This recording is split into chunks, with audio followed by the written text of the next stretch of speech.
All good, man. We're here in West Africa, beautiful Gambia.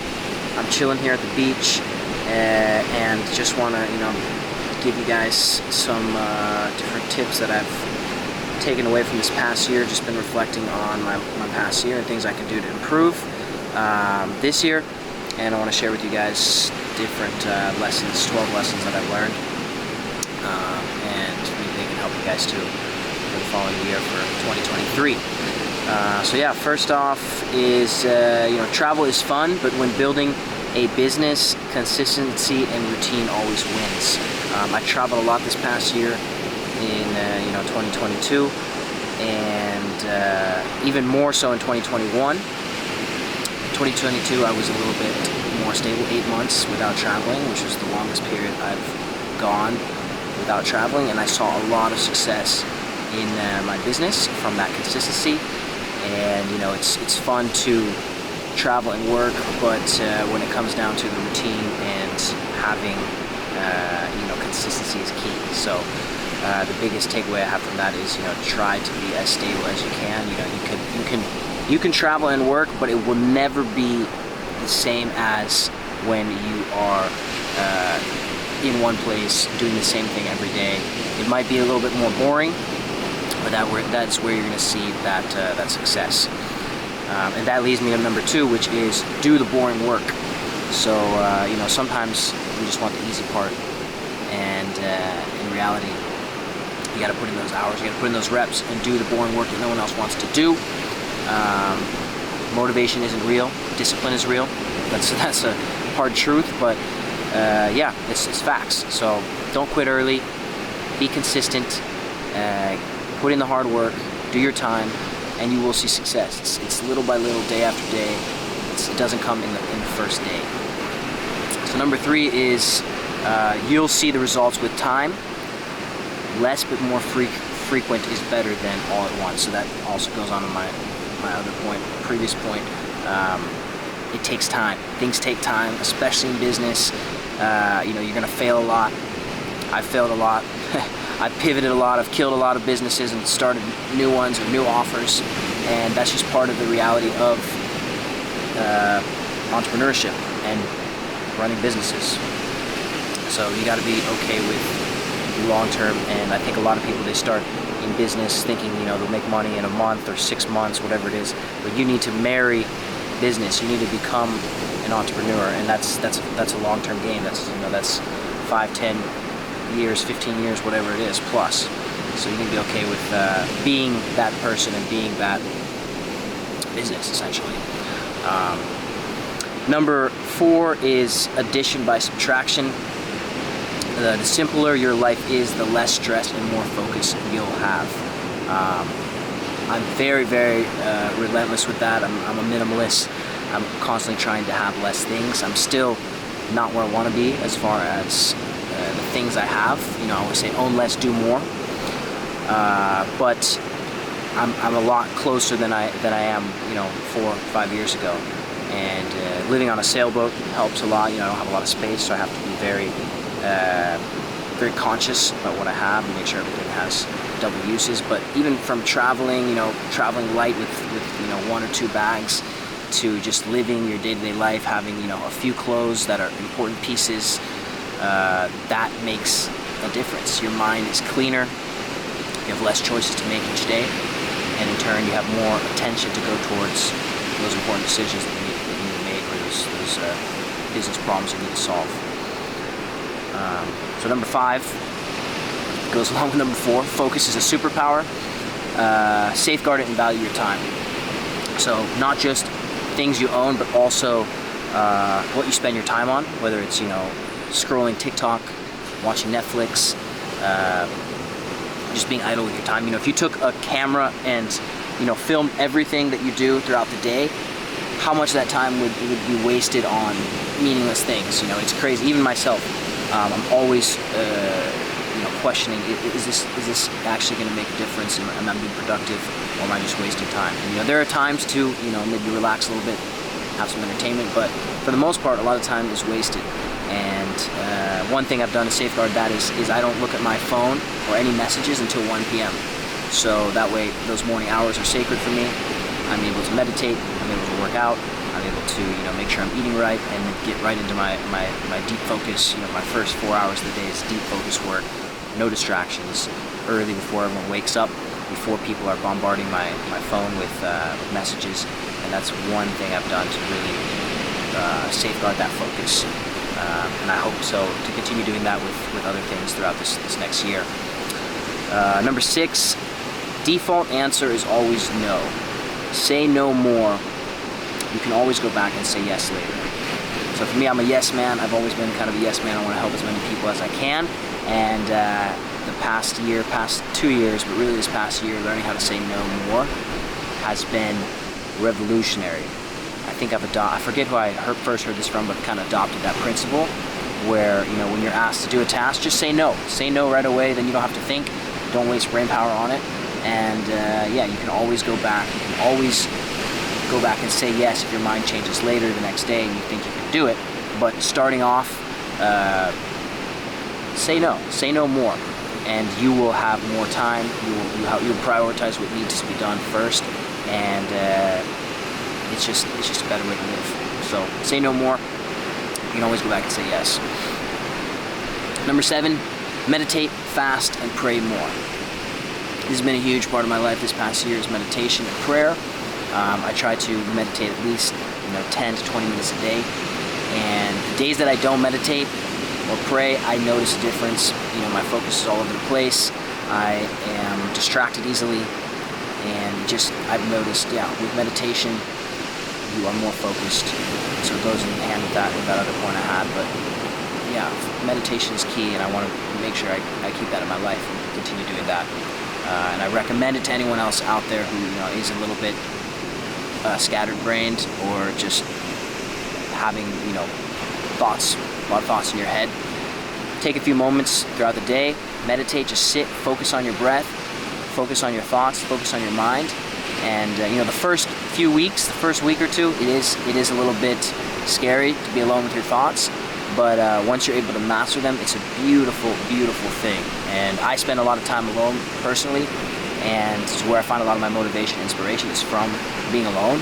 And I'm able to actually think and let my mind work, and I'm not just bombarding it with media and distractions and not giving a chance for those problems and ideas to come into your mind.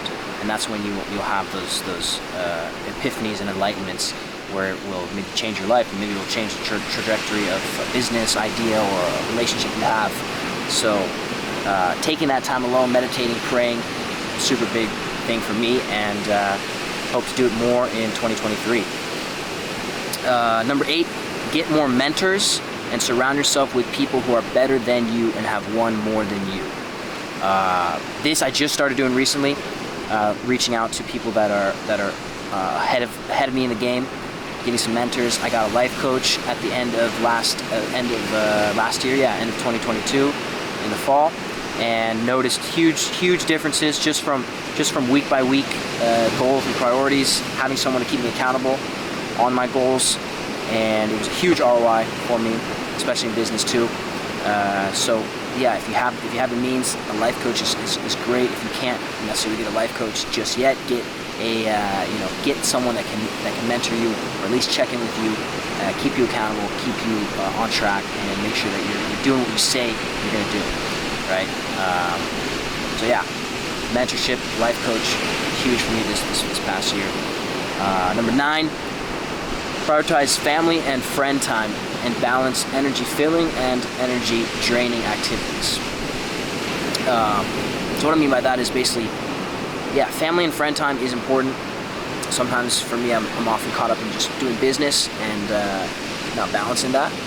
And I'll go through periods where I do monk modes and I'm not very social, and then I have periods where I'm very social. And I think those periods are key because they fill me back up again. Having family close and having friends close. I was away from my family a lot this past year, and I've seen the importance of having more interaction with family. So this next year I do want to make more strides to connect more with family and visit them and be as close to them as I can. And as far as energy filling and draining activities. There are some activities you have to do, whether it's accounting, finances, things that you maybe don't like doing, but that's the reality, and you have to do them. And then there's activities like, for me, running. I love running. It fills me up. It's time for me to think. It's time for me to meditate as well. Going to the gym is amazing for me, for my mental, not just my physical. So those kind of things that fill you up, you want to balance those with also things that drain you down, and make sure that everything is balanced, right? Number 10, do less to do more. 80-20, being busy isn't always productive. So if any of you guys know about the 80-20 rule, Richard Koch, great book, check it out, 80-20 Your Life. He talks about doing more with less, and about just being productive with that small sliver of time you may have. And often we fill our days with a ton of activities that are essentially meaningless. So sometimes I'll sit for multiple hours just to do one thing that day. And for me, if I achieve that one thing that I was set out to do the day before, and I actually accomplish it, that's more success to me than doing a ton of small little tasks. So focus on that one task that's actually going to move the needle in your life. It's going to push you forward, and do that one thing. And it's okay to be less busy, but that doesn't necessarily mean that you are less productive, right? Number 11, listen more and assume the person you're listening to knows something you don't.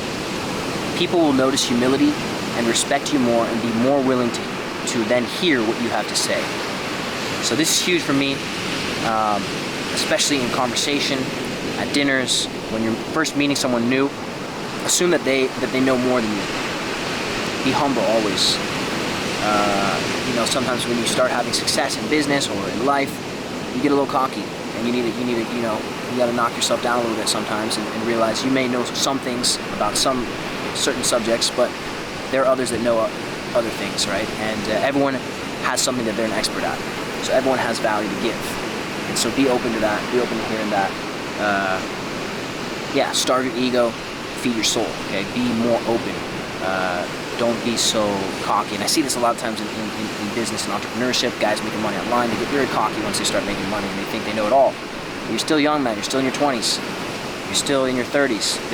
You can learn a lot from elders. You can learn a lot from older people. You can learn a lot from people that are doing different things. Be more open-minded, and listen more, and then speak and be precise with your speech, and you will see that people will respect you more. Number 12 is audit your relationships. This is huge for me because oftentimes I'll jump into relationships without thinking about it. So this past year I've been more very, very intentional on those relationships that I can get into. I really did a switch in this back in end of 2020, beginning of 2021. I really cut down my social circle very small, and I was very intentional about the people that I let in, the energy I let in, make sure that it's positive energy and not draining energy. And that's helped me a lot. It's helped me a lot. It helped me make more money. It's helped me be, a better person, build more into me, build more into others, and all around just have a better balance and a better just happiness, overall happiness. Because people can drain you. The wrong people can definitely drain you. But yeah, audit your relationships just like you would with an interview for hiring someone on a job. Ask if you have a new business partner. Ask their former their former business partners. How are they? How are they with business? What are their what are their pitfalls? What are some of their successes? Ask their friends. How are they? Ask their family members. If it's the same thing with a relationship. If you're getting into a relationship with a girl, ask how is this girl? How does she act? How are her friends? How is she perceived in the friend group, etc. Right? You have to understand about who the person is before you just jump into a deep relationship with them, a business relationship, a romantic relationship, right? So that's been a huge realization for me this year, being intentional with those people I bring into my life. And it goes along with the saying no more. Sometimes you got to say no. You got to say no, and that's hard. But overall, it's going to make you a stronger person. It's going to get you farther and balance, and you're going to be more happy. So those are my 12 life lessons for 2022. Hope to continue these in 2023, and hopefully, they can help some of you guys. If you like this podcast, this video, please share it, and I'd love to hear some of the things you guys have learned as well in the comments below. And I'll see you guys in the next one. Peace out.